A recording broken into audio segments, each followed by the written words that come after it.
Good morning, students. Today is our second lecture, continuity and definitely. आज हम second lecture लेके आए हैं। जैसा कि फर्स्ट लेक्चर में हमने इंट्रोडक्शन की बात की थी, आज भी इंट्रोडक्टरी ही क्लास है। बस हम आज प्रयास क्या कर रहे हैं कि क्वेश्चन से थोड़ा रिलेट करके हम आपको इंट्रोडक्शन देंगे। दिक्कत यह है कि जब आपको विदाउट क्वेश्चन बताया जाए तो आपको चीज़ें थोड़ा तक दिमाग में जाती नहीं, इसलिए क्वेश्चन लेके आए। ये भी इंट्रोडक्शन क्लास ही है। अभी हम 2-3 क्लासेस और इंट्रोडक्शन लेके चलेंगे। मैंने लास्ट क्लास में आपको एक चीज़ बताया था कि आपको कुछ चीज़ें 11th की पढ़ लेनी चाहिए, जैसे लिमिट है, जैसे कि ग्राफ सेक्शन, ये सब चीज़ें 11th वाला आपको थोड़ा सा रिकॉल कर लेना चाहिए, पढ़ लेना चाहिए। ठीक, अगर आप उसको रिकॉल या पढ़ चुके होंगे तो मैं आज उसके आगे की बात कर रहा हूँ, क्योंकि 11th वाला जो आप उसको थोड़ा सा आपको जानने की इसलिए ज़रूरत है। मैं इसीलिए एक दिन आपको टाइम भी दिया। विदाउट उसको जाने आप इसको थोड़ा सा गैदरअप कम कर पाएंगे। ठीक, आशा करता हूँ आपने इसको पढ़ लिया होगा। पहला क्वेश्चन देखिएगा। क्वेश्चन क्या है, ये एग्जाम्पल है और इस एग्जाम्पल में से अगर आपके बोर्ड एग्जाम में बात करूँ, एक क्वेश्चन तो आपके बोर्ड एग्जाम में हर साल लगभग आपको मिल ही जाता है। Check the continuity of the function f given by the fx। हमको इस फंक्शन की कंटिन्यूटी बतानी है। fx equal to 2x plus 3 at x, इसकी कंटिन्यूटी बतानी है। अब इसकी कंटिन्यूटी हमको बताने के लिए क्या करना पड़ेगा, आइए सॉल्यूशन देखते हैं। अब सबसे पहली चीज, ये हमारा क्वेश्चन है।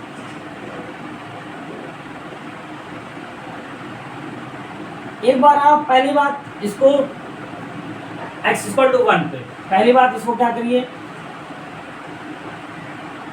दोनों तरफ लिमिट ले लीजिए x टेंड्स टू 1। अगर कुछ याद आ रहा होगा आपको,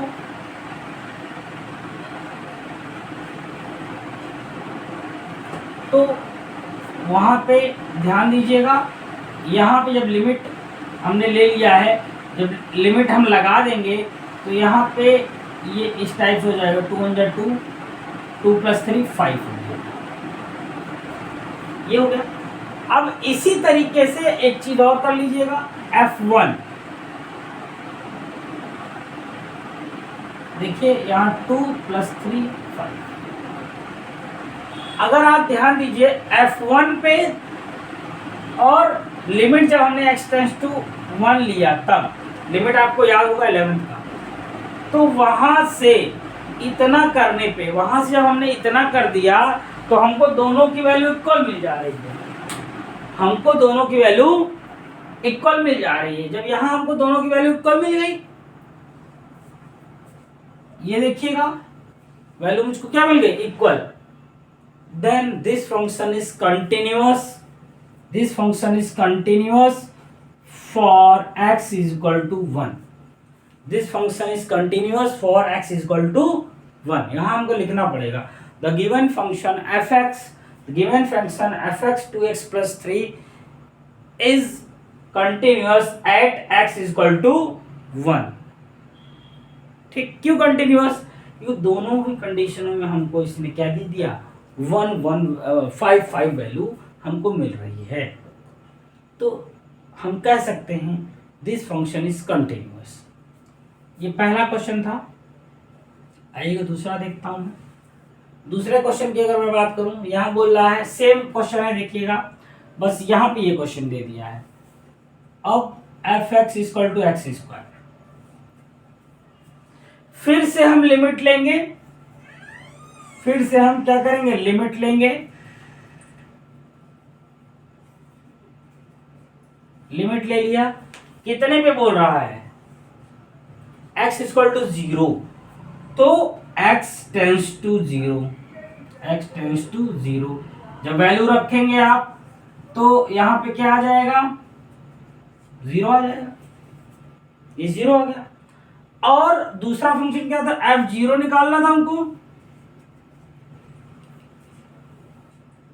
इस तरीके से अगर हम देखेंगे तो हमको दोनों फंक्शन मिल गए। Again we write that here we have a function is continuous at the given 0, x equal to 0 पे क्या है, कंटिन्यूअस है, x इक्वल टू 0 पे क्या है, कंटिन्यूअस है। अब यहाँ पे हमको कुछ बहुत ज्यादा वो करने की आवश्यकता नहीं, बहुत ज्यादा कुछ सोचने की आवश्यकता नहीं, कुछ बस इतना ध्यान देना है ये कंटिन्यूअस है एट 0, कंटिन्यूअस एट 0। इस तरह ये दोनों क्वेश्चन आपको आई थिंक सो क्लियर हो गया होगा। ठीक, जब ये क्वेश्चन क्लियर हो गया, ये दो क्वेश्चन हमने क्या किया याद रखिएगा, हमने fx को लिया और लिमिट लिया दोनों तरफ, वहां से वैल्यू निकाली, ये लिया फिर से लिमिट ली, यही चीज हम पूरे टाइम करके चलेंगे। मतलब ये हमारी क्या है, टेक्निक है या तरीका कह लीजिए इसको, जिससे कि हम कंटिन्यूटी को प्रूव करते हैं। अगर आपको ये चीज समझ में आ रही, मतलब आप कंटिन्यूटी क्लास 12th की कर ले जाएंगे, इतनी ही चीज आपको समझनी है।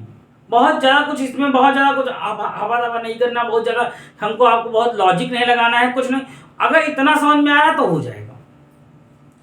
हाँ, कुछ चीजें थोड़ा सा बढ़ती रहेंगी। अगला क्वेश्चन है fx at x equal to 0। यहां पे हमको देखिएगा दिया हुआ है, अब अगर ये है मॉड, अगर होता है तो मॉड का मतलब आप क्या समझते हैं, मॉड का मतलब होता है ये एक नेगेटिव वैल्यू, एक पॉजिटिव वैल्यू, 0 से कम पे नेगेटिव और 0 से ऊपर या इक्वल पे पॉजिटिव, ये दो टाइप देगा। 0 से कम पे नेगेटिव, 0 से कम हुआ तो मतलब क्या है, यहाँ नेगेटिव वैल्यू है, 0 से ज्यादा हो रहा है या बड़ा हो रहा है तो पॉजिटिव वैल्यू है, इतने पे है।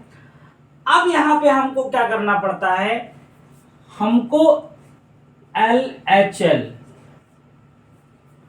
लेफ्ट हैंड लिमिट और RHL राइट हैंड लिमिट, ये दोनों पे लेफ्ट हैंड लिमिट का मतलब क्या है, fx यहाँ पे क्या हो जाएगा, fx हमारे पास जो मॉड x है, हम जब यहाँ पे लिमिट लेंगे x टेंड्स टू माइनस, ये अगर यहाँ माइनस ले रहे हैं तो माइनस का मतलब क्या है, ये मॉड वाला ये माइनस एक्स आ रहा है, माइनस एक्स आ रहा है, इसको ऐसे लिखेंगे limit x tends to minus, ये आपका क्या हो जाएगा माइनस एक्स। ठीक, माइनस एक्स हो गया। अब जब आप इसकी वैल्यू रखेंगे यहाँ पे 0, ये क्या, ये हमारा क्या कहलाता है, left hand limit. Left hand limit जब 0 हम क्या कर रहे हैं, -0 ले रहे हैं, 0 माइनस में ले रहे हैं, तो 0 पॉजिटिव ले लेंगे तो उसको राइट हैंड लिमिट बोलेंगे। यहां रखेंगे तो ये 0 आएगा। अगला देखिएगा राइट हैंड लिमिट में क्या होगा, राइट हैंड लिमिट में क्या होगा,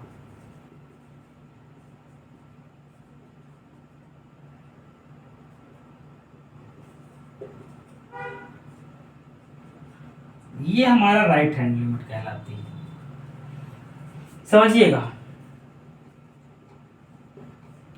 ये लेफ्ट हैंड लिमिट कहलाती है, ये राइट हैंड लिमिट कहलाती है। लेफ्ट हैंड में हम 0 निगेटिव करके चलते हैं और यहाँ इस तरह हम इसको निकालते हैं, और राइट हैंड में क्या करते हैं, 0 पॉजिटिव की ओर लेके चलेंगे और यहाँ निकालेंगे इसको, ये भी 0 आया तो यहाँ रखेंगे वैल्यू 0 ही। लेकिन एक बार हम इसको लेफ्ट हैंड बता रहे हैं, एक बार राइट हैंड बता रहे हैं। लेफ्ट हैंड का मतलब निगेटिव के लिए और राइट हैंड का मतलब, लेफ्ट हैंड का मतलब पहली वाली, राइट हैंड का मतलब सेकंड, और एक बार ये निकालेंगे f0। अब मॉड में 0 होगा तो क्या आएगा, 0 ही आएगा। अब यहाँ तीनों कंडीशन है, अगर आप देखिए तो क्या है, हमारे पास तीनों कंडीशन है, ये निगेटिव पे, limit x tends to 0 positive पे और f0 पे, तीनों पे सेम है, तीनों पे सेम वैल्यू दे रहा है। जब तीनों पर सेम वैल्यू दे रहा है तो सेम वैल्यू देने के कारण, तीनों पर सेम वैल्यू देने के कारण क्या है, ये continuous at x equal to 0। जब भी आपको, सुनिएगा बहुत ध्यान से, जब भी आपको एक वैल्यूएशन की बात करता है आपने ये चीज़ें क्लास 11th में पढ़ी हुई हैं, इसलिए मैं इसको बहुत ज़्यादा एक्सप्लेन नहीं कर रहा हूँ। 11th में आपने इसको बहुत बेटर तरीके से पढ़ा होगा, आशा करता हूँ। बाकी अगर नहीं पढ़ा है तो मैं बार बार कह रहा हूँ उसको थोड़ा रिवाइज जरूर कीजिएगा। अगर वो नहीं है, अगर मान लीजिए आपको ये चीज़ें क्लियर नहीं हो रही तो कमेंट में बताइए, मैं 11th का पहले लिमिट पढ़ा दूंगा तब 12th पे आऊँगा। लेकिन जब आप कहेंगे तब, अदरवाइज 12th का ही कोर्स इतना बड़ा है क्योंकि अब स्टार्ट किया है तो पूरा का पूरा फिनिश करना है। तो जब आप कहेंगे तो इसको लेंगे, अदरवाइज मैं चैप्टर पे अपने आगे चलूंगा। यहाँ पे हमारे पास क्या था, सिंगल फंक्शन था तो हमने सिर्फ 2 पे किया। यहाँ पे हमारे पास देखो डबल फंक्शन आ गया, तो हमने एक में LHL, RHL और FG, यहाँ पे इसलिए तीनों की वैल्यू देखिए हमने दिखा दिया, तीनों इक्वल है। इस तरीके से हमने क्या देखा, continuous at x equal to 0, यहाँ पे ये पता चल गया मुझको, ये बात हो गई। अब इसके बाद की बात करूं तो एक क्वेश्चन ये दिया हुआ है, so that the function f given by, अब आइएगा इस क्वेश्चन को भी आइए देख लेते हैं। ये क्वेश्चन है आपका,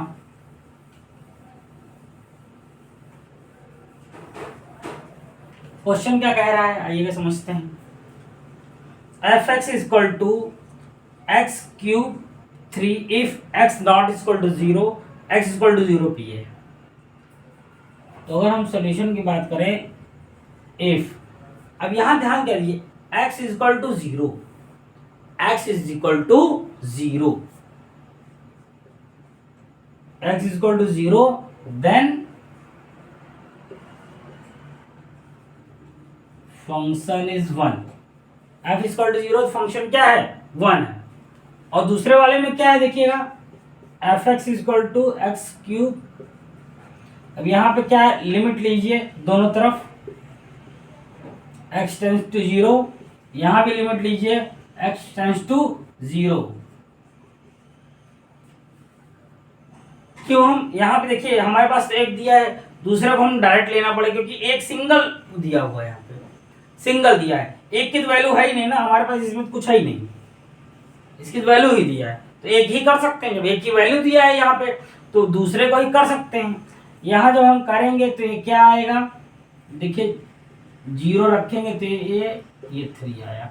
अगर अब आप देखिए ये x इक्वल टू 0 पे क्या है, यहाँ पे 1 दे रहा है और लिमिट पे हमने जब निकाला तो हमको 3 मिल रहा है, लिमिट पे निकाला तो 3 मिल रहा है और वैसे 1 दे रहा है। यहाँ पे दिया x is not equal to 0।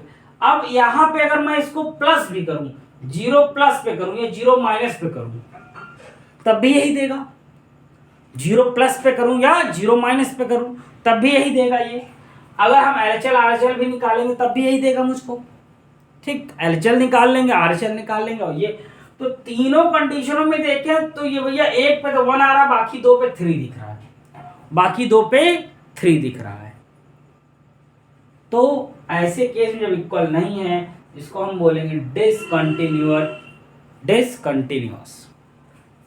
इस तरीके से हम कंटिन्यूअस और डिसकंटिन्यूअस बताते हैं, कंटिन्यूअस और डिसकंटिन्यूअस बताते हैं। इसको बहुत ध्यान समझने की बात है, वीडियो को 2 बार देखिएगा। अभी हम 2-2, 3-3, 4-4 क्वेश्चन ऐसे करके ले आएंगे। हम ये नहीं कह रहे हैं कि आपको चीज़ें पहली ही बार एकदम क्लियर कट समझ में आ जाएंगी। आपको पेशेंस रखना होगा और चीज़ों को धीरे धीरे एनालाइज करना होगा तो चीज़ें क्लियर होती हैं।